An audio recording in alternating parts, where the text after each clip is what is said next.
Alrighty, I'm in my cabin now, well, my workshop, and first thing I'm going to do is the headstock. Now I have a signature little scoop thing that I do for my Spirit Dance guitars, and that's the first thing I'm going to do. I'm going to be using my Dremel tool here, which has a very funky cutter, which is awesome for doing this, and I'm going to use that.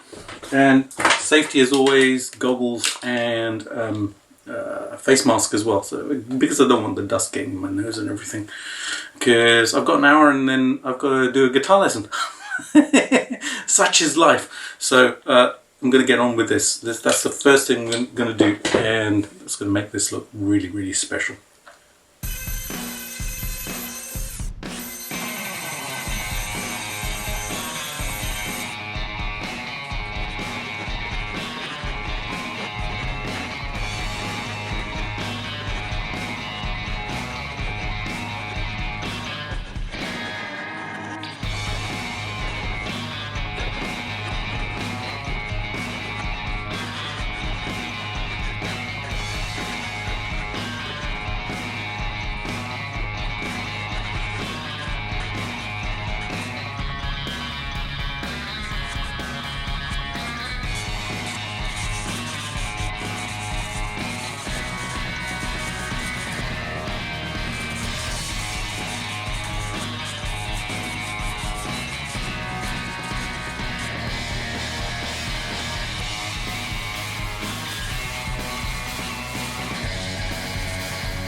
And there you go, scoop is done. Yay! It's feeling really good.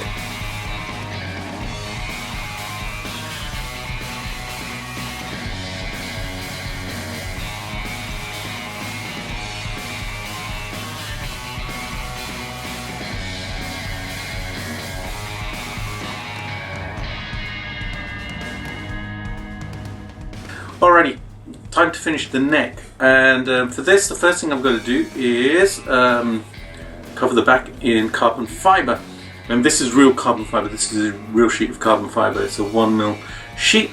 Now this actually, how this came about was by accident, because when I built the original Spirit Dance guitar, I managed to break the headstock of the guitar neck that I was working on for the guitar, for the prototype for Medicine Crow.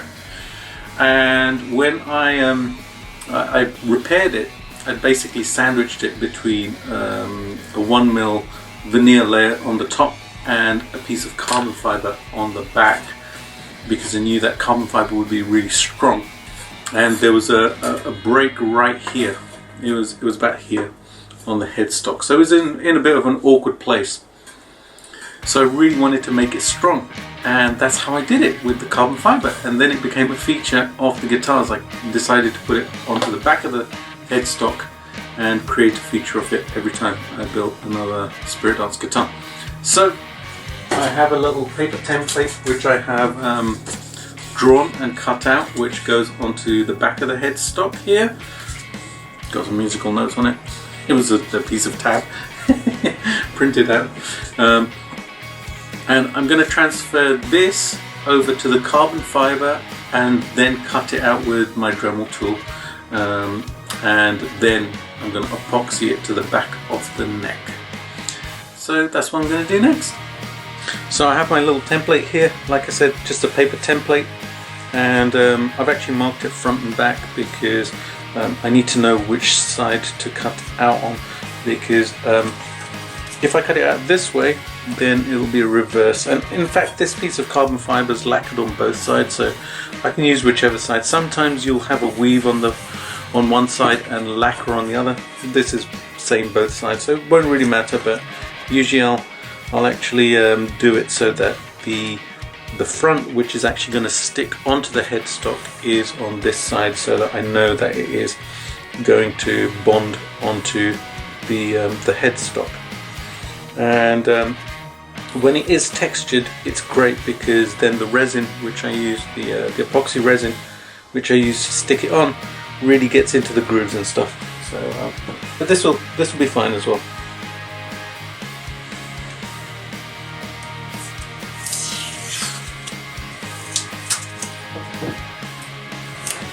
I'm just going to put it right at the edge. So the flat side, I'm going to put it at the edge, and then I'm just going to secure it with a little bit of masking tape, just so that I can draw the around the template. I'm just using a little Sharpie for this.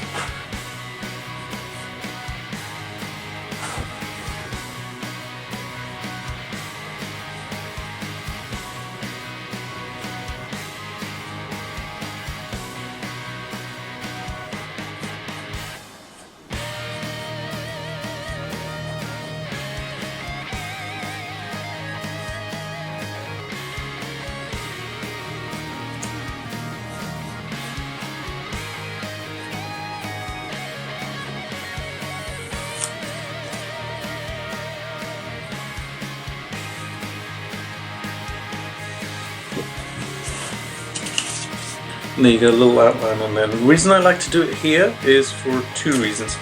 Firstly, carbon fiber is pretty expensive. it does cost a little bit.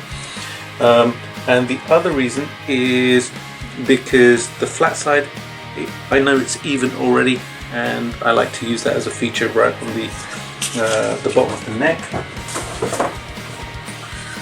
Just down here, so that it lines up properly and I don't have to cut it.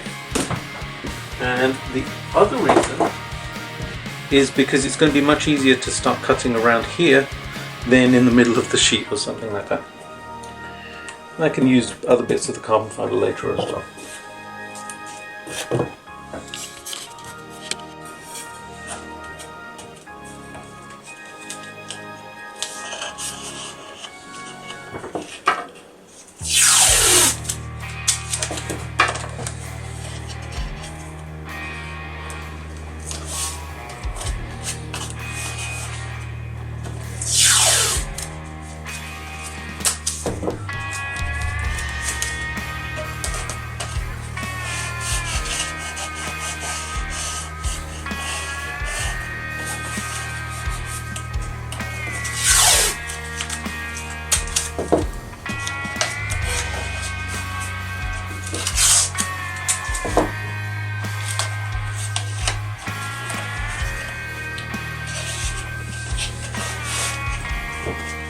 Alright, it's ready to cut. I have this little kind of jig thing which I use to cut stuff, to put stuff on and just cut. And I've used this to cut the carbon fiber previously.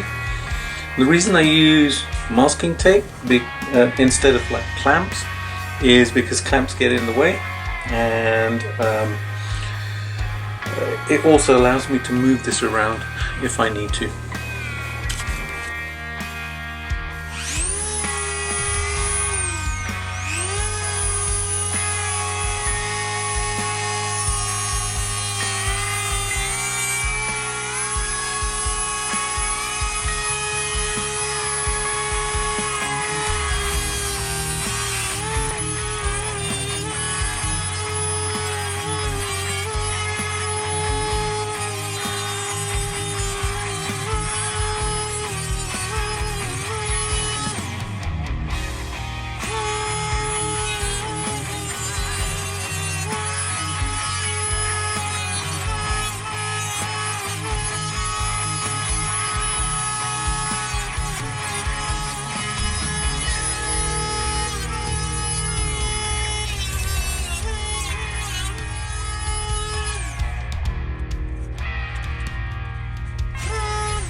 And there you go, basic shape cut out. I still need to do this little bit around here, which I'm going to do off camera because that's a little bit tricky to do. I might do it by hand, just with a little saw.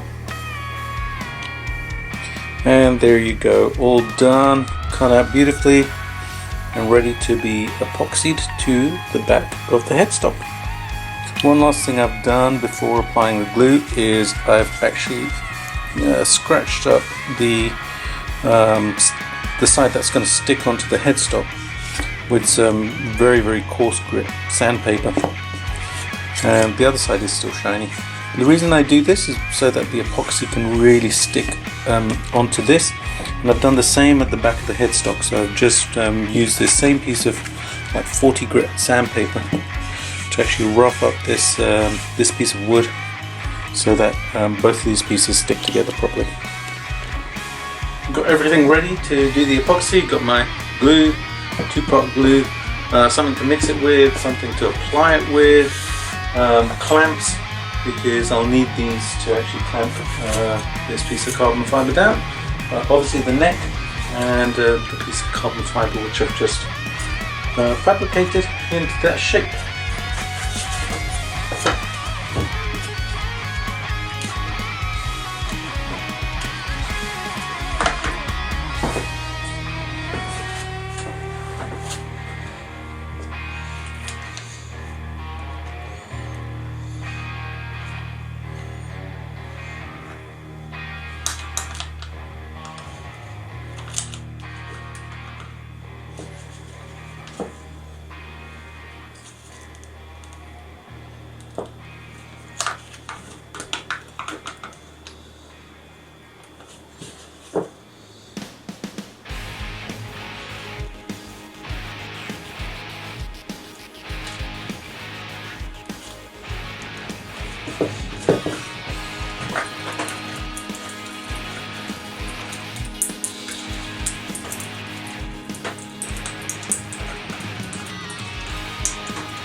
So I've done a very thin coat on here for two reasons, because I don't want it spilling out the sides, and also it's very strong. So I'm going to put it on the headstock now.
there you go, it's all done, it's clamped down.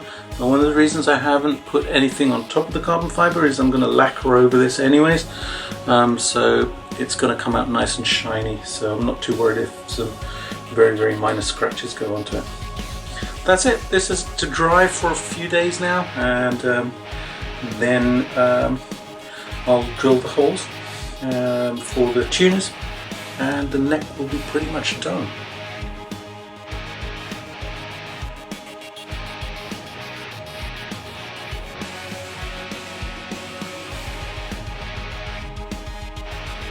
One of the final parts of the headstock is applying the logo, which I'm going to do now.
Alright, the headstock logo is done. I'm just going to wait for it to dry and then put some lacquer coats to seal it into the headstock so it doesn't wear off.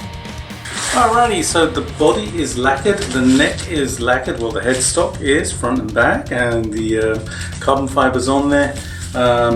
This is all done, it's all dried, it's been curing for about 10 days now. I like to leave it a little while so that the lacquer can properly cure. I'm just going to polish this up a very little bit, and the headstock as well, and then I'm going to oil the neck. Then once I've done that and the neck's basically dried and all of the oil's in there, it's going to be assembly time. I'm getting pretty excited about this. This is going to look, check it out, so cool. So I'm going to get polishing this and this first of all, and then do a couple of bits and pieces.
So to oil the back of the neck, I'm using this boiled linseed oil, which is really good for guitar necks and just plain wooden stuff. So that's going to make this look really, really good and feel really great.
Now this neck looks particularly beautiful when oiled because it's flamed maple and it just looks so good. Check it out. It's absolutely gorgeous. Alright, I'm going to put that aside and let that dry. That's all for now, folks. Next episode I'm going to be putting this awesome guitar together. It came out spectacular, so you're going to want to watch this. Remember to sub to the channel and also click that bell notification so you know when the next episode is out, and hit that like button and share it with your friends as well. It's the easiest way to support the channel and it's so much appreciated. If you'd like more information about Spirit Dance guitars, please head over to the website spiritdanceguitars.com.